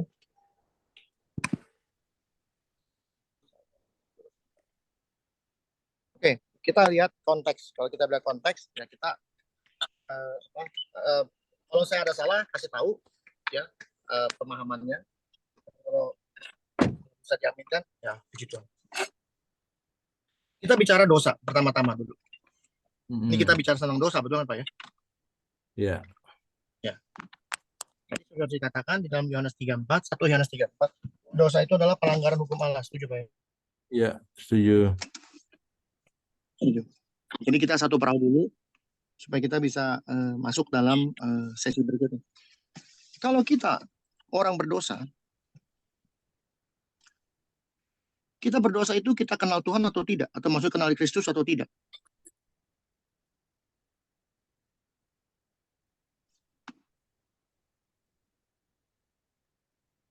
Dosa kenal Kristus maksudnya?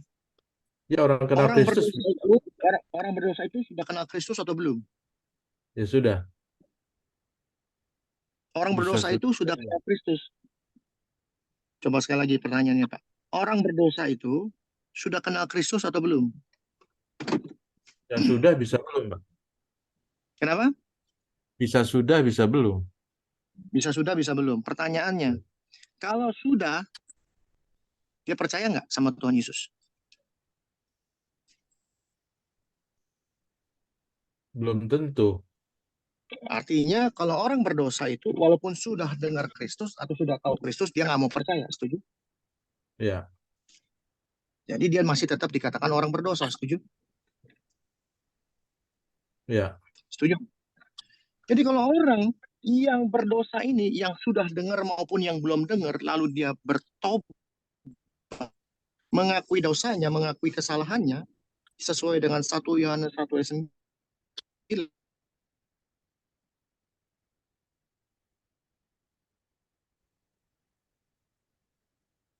tentu diampuni, betul?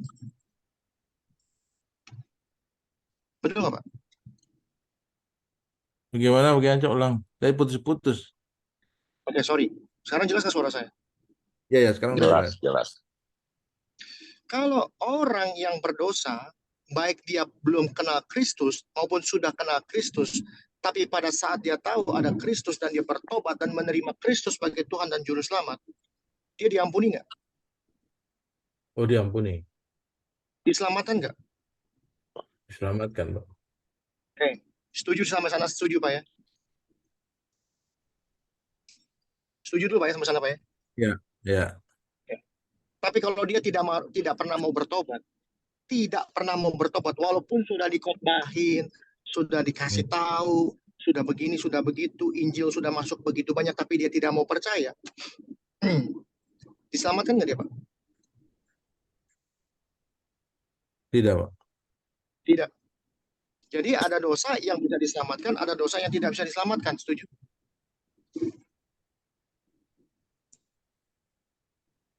Setuju nggak Pak? Bedanya dosa yang diselamatkan itu atau dosa yang bisa diampuni itu adalah dosa yang penuh dengan pertobatan. Setuju? Tapi dosa yang tidak bisa diampuni atau dosa yang tidak bisa diampuni ya, yaitu dosa yang tidak pernah mau bertobat. Itu jelas dan gampang. Tapi karena kita bacanya rumit, ya sedikit rumit memang, membingungkan. Tapi kalau kita sudah tahu dasarnya, jadi gampang. Karena kalau kalimat dosa itu adalah orang-orang di luar Kristus. Kalau bicara dosa, itu orang-orang di luar Tuhan. Kita yang sudah di dalam Kristus, kita yang sudah di dalam Tuhan, tidak boleh berbuat dosa lagi. Ya, tapi kan kita masih hidup dalam dunia, Pak. Kita kan masih dalam daging, Pak. Kasih saya satu ayat aja di Alkitab boleh bongkar. Ya, kalau perlu dibakar, diminum airnya supaya ingat ayatnya. Cari satu ayat yang mengajarkan kita harus hidup dalam daging atau kita harus hidup masih dalam dunia, memikirkan hal-hal dunia. Kasih saya satu ayat aja kalau ada. Ya tidak ada lah. Tidak ada. Tapi kita dengan alasan kita untuk keinginan daging kita, untuk kenikmatan hidup kita, kita memakai, ya Pak, kita kan masih dalam daging, Pak. Kita kan masih dalam dunia, Pak. Sadarlah, Pak. Saya sadar, saya masih di dalam daging. Saya sadar, masih dalam dunia. Tapi saya bisa berpikir tentang perkara-perkara di atas. Saya bisa tidak berbuat dosa lagi. Bisa, bukan nggak bisa. Nggak percaya ayatnya? Kita buka. 1 Petrus 1 ayat 4. 1 Petrus 4 ayat 1. Maaf nih Pak, kalau boleh minta tolong bacain Alkitab. Karena saya lagi nyetir. Tapi biasanya saya yang baca, Pak. Tapi kali ini tolong buka 1 Petrus 1. 1 Petrus 4 ayat 1. Tolong bacain buat saya. 1 Petrus 4 ayat 1. Jadi karena Kristus telah menderita penderitaan badani, kamu pun juga harus mempercintai dirimu dengan pikiran yang demikian. Karena barang siapa telah menderita penderitaan badani, ia telah berhenti berbuat dosa. Jelas ya Pak ayatnya, Pak? Apa kurang jelas? Bisa nggak kita berhenti berbuat dosa? Bisa. Dengan cara apa? Punya pikiran yang sama seperti Kristus. Kristus, dia rela menderita. Dia rela. Maka disebut dia orang yang tidak berdosa. Kalau dia bisa tidak berdosa, kita juga bisa. Yang menjadi masalah dalam orang Kristen zaman ini adalah kita men-set standar kita, Yesus adalah Tuhan. Itu yang jadi masalah buat kita. Tapi kalau kita set Kristus sebagai manusia yang hidup di dunia ini, kita bisa lakukan. Kenapa? Dia manusia. Maka dari itu dikatakan dia manusia dan dia Tuhan. Kita percaya dia karena dia Tuhan. Tapi kita set standar hidup kita sebagai manusia. Dia yang dia yang Tuhan dari langit, dari surga nurunin standar dia menjadi manusia. Supaya kita bisa ngikutin dia. Dia menjadi contoh supaya kita bisa ikutin apa yang dia lakukan. Buka 1 Yohanes 2 ayat 6. Tolong Pak, 1 Yohanes 2 ayat 6.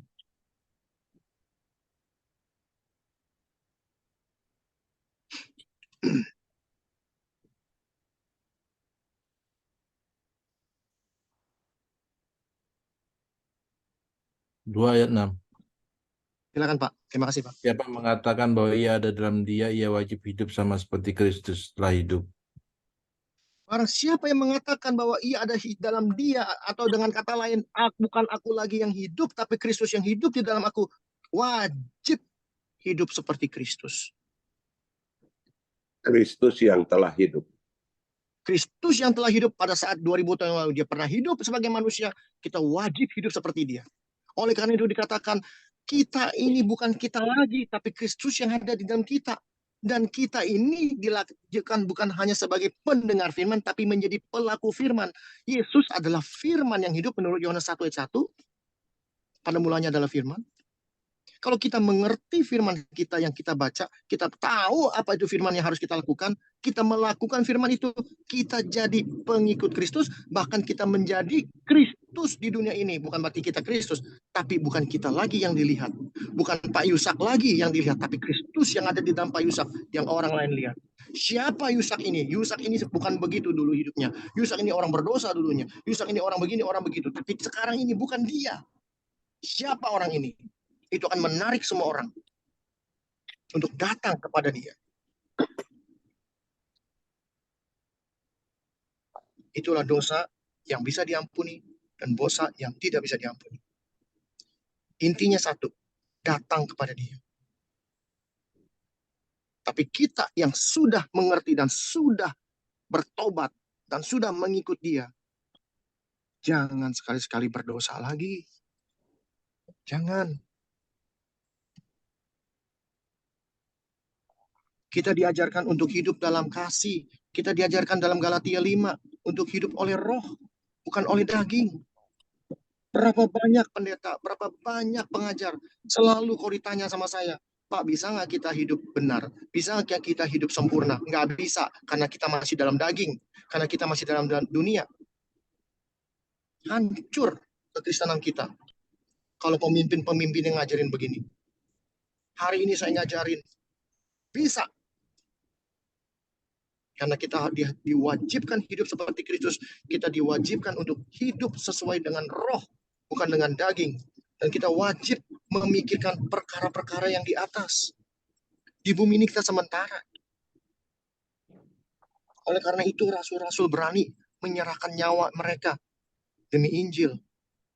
Tidak ada kasih yang lebih besar daripada seorang kawan yang memberikan nyawanya untuk saudaranya. Dia udah gak mikirin dunia. Dia gak mikirin dagingnya dia.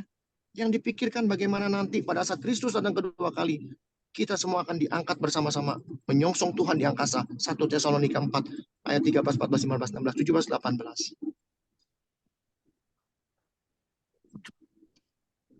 Jadi dosa yang mendatangkan maut itu dosa yang dilakukan Tidak oleh pernah orang-orang bertobat. yang nggak bertobat itu, yang belum bertobat. Tidak mau bertobat.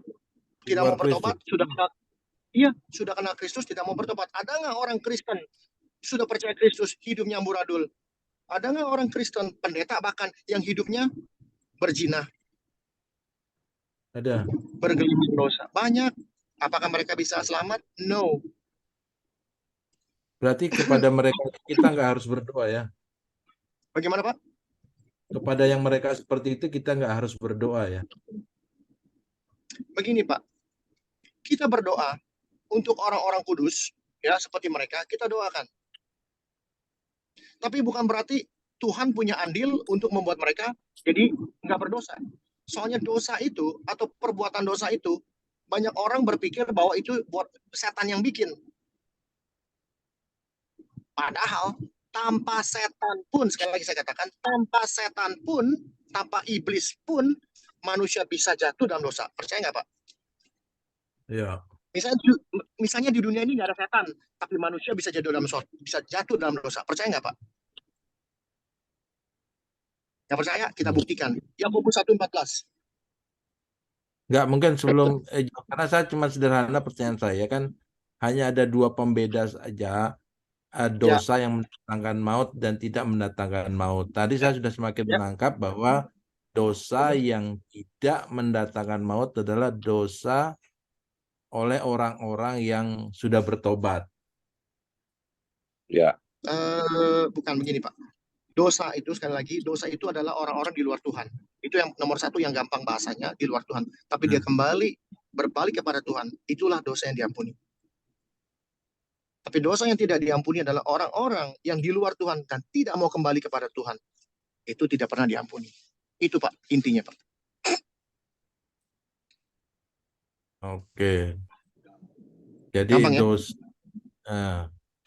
Jadi dosa yang kan, karena kan di sini jelaskan bahwa kepada orang yang melakukan dosa yang tidak mendatangkan maut, kepadanya kita disarankan untuk mendoakan mereka. Betul. Nah, tapi sebaliknya, kepada ada dosa yang mendatangkan maut, tentang itu tidak kukatakan bahwa ia harus berdoa.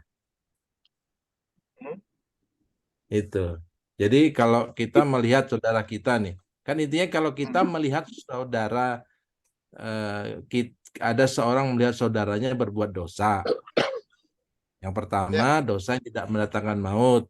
Hendaklah ia berdoa kepada Allah, gitu. Nah, yang kedua, kalau kamu melihat saudaramu berbuat dosa, tapi dosa itu mendatangkan maut, nah, kepada dia, saya nggak katakan kamu harus berdoa, gitu. Jadi artinya bisa berdoa, gitu. Oke, saya ngerti. Jadi cara pandangnya atau cara pola pikirnya bukan begitu, Pak. Jadi di sini ada, dari pembicaraan ini saya menangkap bahwa ada sebuah dosa, ada sebuah perbuatan yang tidak membawa maut, itu, Pak. Itu salah. No. Segala perbuatan yang melanggar hukum Allah itu adalah dosa. Ya. Tapi Nah, itu tidak betul. melanggar. Nah, yang Betul. tidak melanggar hukum Allah, ada nggak? Ada nggak? Itu disebut kesalahan, Pak. Ya, ini Contoh, ayat 17 itu ditekankan lagi di situ. Semua kejahatan adalah dosa, tetapi ada dosa yang tidak mendatangkan maut. Nah, itu dijelaskan lagi. Jadi berarti betul. semua kejahatan, artinya ada kejahatan yang tidak mendatangkan maut. Nah, seperti itu. Ya, Di ayat karena 17 ini. ya kembali lagi. Ya, betul, saya setuju. Tapi kita mesti ingat dulu, Pak. Ini sama orang yang menulis ini sama. Namanya Yohanes, betul Pak ya? Ya. Yohanes, dan dia menjelaskan di Yohanes 1 Yohanes tentang dosa. Jadi kita mesti lihat dulu bagaimana pola pikirnya dia. Dan kita tahu bahwa Yohanes itu adalah satu-satunya orang atau satu-satunya buku yang menulis tentang kasih lebih banyak daripada buku-buku yang lain. Setuju? Jadi kita mesti tahu dulu pola pikirnya orang ini bagaimana dia menulis. Sehingga kalau kita mengatakan ada perbuatan dosa yang tidak bisa diampuni, jadi ada sebuah perbuatan atau perbuatan dosa yang tidak mendatangkan maut. Artinya kalau kita melanggar hukum Tuhan, kita selamat tetap. Begitu Pak pemikirannya. Iya, jadi itu yang sering orang-orang pakai gitu. Betul. Betul. Tapi kembali lagi, apakah itu artinya? Kan gitu pertanyaannya. Kalau memang itu artinya, maka tulisan 1 Yohanes 3 ayat 4 nggak berlaku. Dosa adalah pelanggaran hukum Allah. Jadi nggak laku, Pak. Ngapain ditulis itu? Kalau ada dosa yang bisa tidak melanggar hukum Allah. Setuju, Pak? Setuju, Pak ya? Jadi kita mesti tahu standarnya dulu, frame-nya dulu. Frame-nya dosa apapun itu melanggar hukum Allah. Jadi kalau kita bisa hapus bahasanya, jangan dosa, kita pakai pelanggaran. Contoh, segala pelanggaran hukum Allah mendatangkan maut. Kita buang kalimat dosa. Karena orang banyak berpikir dosa itu kayak kanker, Pak. Kayak kanker ada di dalam hati kita yang diangkat Tuhan. Enggak. Pelanggaran. Iniquities. Atau transgressions. Pelanggaran hukum Allah. Hukum Allah. Jangan mencuri, jangan berzina, jangan berdusta, jangan mengingini. Ya, terus satu lagi, hormati ayah ibumu. Jangan ada ala semua kejahatan lah. Sabat, jangan semua kejahatan lah kan. Nah, 10. Dari 10 itu. Enggak juga, Pak. Ada 10 itu. Dan kalau kita melanggar di luar itu, apa yang tidak masuk dalam hal itu? Kan gitu. Kesalahan ada dalam hidup kesalahan. Ada. Contohnya apa? Contohnya misalnya siapa? Contohnya Yunus. Yunus disuruh Tuhan ke Niniwe, betul? Tapi dia nggak mau. Apakah itu jadi dosa? Bukan, itu kesalahan dia. Gitu. Itu kesalahan dia. Berarti bukan makanya dosa kan? Bukan, beda, bedakan. Ya. Itu dia tidak melanggar hukum Allah. Dia nggak melanggar hukum Allah. Dia cuma nggak mau ke sono karena dia kesel karena orang Niniwe yang jahat sama orang Israel. Dosa, Daud berbuat dosa. Daud berbuat dosa. Ditegur sama Nabi Nathan. Dia langsung mengakui di hadapan Tuhan. Gitu. Jadi jangan sampai pikiran bahwa ada sesuatu perbuatan pelanggaran yang tidak mendatangkan maut. Nah, itu pemikiran yang bisa membuat ayat yang lain jadi nggak relevan. Semua ayat harus relevan sehingga kita bacanya jadi benar. Kita jadi benar bacanya. Nah, ini yang saya bilang tadi. Ada 45.000 denominasi di seluruh dunia. Ayat yang begini aja nih, Pak, yang Bapak baru sebutkan, 45.000 orang bisa artiin lain. Padahal gampang. Kalau kita tahu frame-nya, jadi terbuka semua. Oh, begitu maksudnya. Tidak ada suatu pelanggaran Tuhan, pelanggaran hukum Tuhan yang tidak ada mautnya, pasti ada. Tapi kesalahan, kita bisa pikirkan kesalahan apa. Misalnya, contoh. Apa misalnya? Dalam kehidupan sehari-hari ya. Janji jemput, Pak Hendrik lagi janji jemput istri, ternyata dalam khotbah lupa jamnya sudah lewat. Itu dia bisa. Istrinya boleh tunggu setengah mati. Ya, itu salah satu kesalahan. Kesalahan Itu ya. Itu kesalahan. bukan dosa. Tuh. Kan kesalahan yang tidak sengaja gitu. Misalnya ya kesalahan lah. Ada juga kesalahan yang dibuat. Ya kan? Aduh, saya lagi kesal sama istri misalnya. Hmm. Ah, saya nggak mau pulang hari ini. Nah, itu kesalahan. Tapi dia tidak berbuat dosa. Ya kan? Hmm. Makanya dikatakan di dalam Yakobus 1 ayat 14, tiap orang dicobai oleh keinginannya sendiri tanpa setan. Jadi Hmm. apabila keinginannya itu berbuah, ia melahirkan Hmm. dosa. Dan apabila buahnya matang, dia melahirkan maut. Ya, setuju. Artinya apa? Kalau kita sudah mulai berpikir di kepala kita, saya mau berzina, itu sudah ada dosa. Kata Tuhan kepada Kain, dosa sudah mengintip. Betul? Hmm. Pada saat dia bunuh, dia melahirkan maut. Kalau kita sudah punya pikiran untuk berzina, tapi Tuhan menegur kita, jangan sampai kamu melahirkan, membuat buah itu matang. Stop sampai situ, kita bertobat. Jangan sampai, atau bilang, Tuhan tolong saya ada pikiran yang kotor seperti ini. Sehingga kita tidak berpikir lagi. Apakah kita berbuat dosa? No. Stop sampai di pikiran. Tidak perbuatan. Ya. Oleh karena itu, Yesus berkata, dalam Yohanes 5, 28, 29, akan ada saatnya apabila anak manusia datang ke dalam dunia ini, semua orang di dalam kuburan akan mendengar suaranya, dan mereka yang berbuat baik, berbuat baik akan mendapatkan hidup kekal. Bagi mereka yang berbuat jahat, perbuatan akan dihukum. Yesus yang ngomong, bukan saya. Tidak dikatakan yang berpikiran kotor akan dihukum, ya, berbuat. Maka dari itu Wahyu 20 mengatakan tiap orang akan dihakimi menurut perbuatan mereka. Lalu timbul pertanyaan, lalu bagaimana kita Pak orang-orang yang percaya Kristus?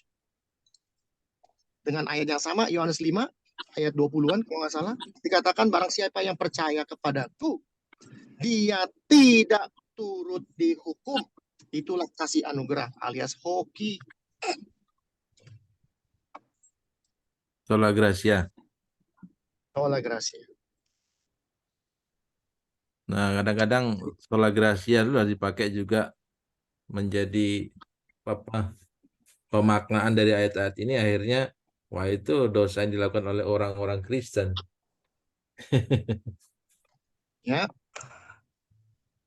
Ada nggak orang yang bersuka cita? Ada nggak orang yang bersuka cita karena orang itu dihukum? Ada nggak orang-orang Kristen bersuka cita, bergembira karena ada orang dihukum? Ya, Nggak ada lah. Banyak. Ya? Banyak. Contohnya kemarin kan, jenderal dihukum Kristen. Semua orang Kristen bersuka cita, bergembira. Betul? Betul nggak Pak? Iya. Saya ngomong fakta loh Pak, bukan ngomong sembarangan. Bergembira, bersuka cita. Yesus di atas kayu salib. Beda ngomongnya. Bapa ampunilah mereka. Karena mereka tidak tahu apa yang mereka lakukan. Itu bedanya pengikut Kristus sama pengikut Kristus gadungan. Kasih itu mengalahkan segala-galanya. Dari semuanya ini, tinggal kasih pengharapan, kasih dan apa itu lagi? Iman. Pengharapan dan iman akan lenyap, tapi kasih tetap selamanya. Dan karena kasih Tuhan selama-lamanya. Itu loh. Pak Hendrik. Ya. Ada dosa yang tidak bisa diampuni, Pak ya, seperti menghujat Roh Kudus itu, Pak. Itu bedanya gimana? Oke. Wis. Ayo Mas. Oke. Itu pertanyaan bagus. Itu pertanyaan bagus ya. Sayang nih saya nggak bawa ini nih, nggak bawa apa yang bawa kuping, jadi mesti ngomong kayak begini, konyol. Oke, sebentar ya, saya masuk ke kantor dulu.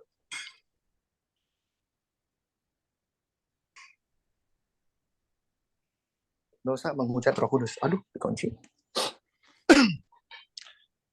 Termasuk contohnya aja. termasuk Yudas Langsung. yang bunuh diri itu, Pak. Ya, iya ya, kasih contohnya aja. Yesus dan Beelzebul. Ingat? Thank you. Ingat Yesus dan Beelzebul? Sip. Thank you. Yesus dan Beelzebul. Nah, Yesus dan Beelzebul begini. Itu yang ngomong Yesus tuh. Pada saat dibilang ada apa kalau menghujat Roh Kudus itu artinya judulnya Yesus dan Beelzebul. Yesus jelas-jelas melakukan mujizat yang salah satunya adalah membangkitkan orang mati. Tapi apa kata orang Farisi dan ahli Taurat yang belajar firman Tuhan, yang bukunya sama dibaca Yesus, ya, yaitu buku Yesaya, juga hukum Taurat hukum Taurat Musa dan kitab para nabi, yaitu salah satu yang saya sudah kasih tahu, Nabi Samuel, Nabi Nathan, Nabi Gad, Nabi ini, semua nabi menulis buku tentang dia, dan mereka baca bahwa cuma Tuhan yang bisa membangkitkan orang. Tapi apa kata mereka? Ini perbuatan Beelzebul. Jadi menganggap Tuhan itu setan. Itu nggak bisa diampuni. Contoh, Pak Yusak menyembuhkan orang di dalam nama Tuhan dan orang itu sembuh.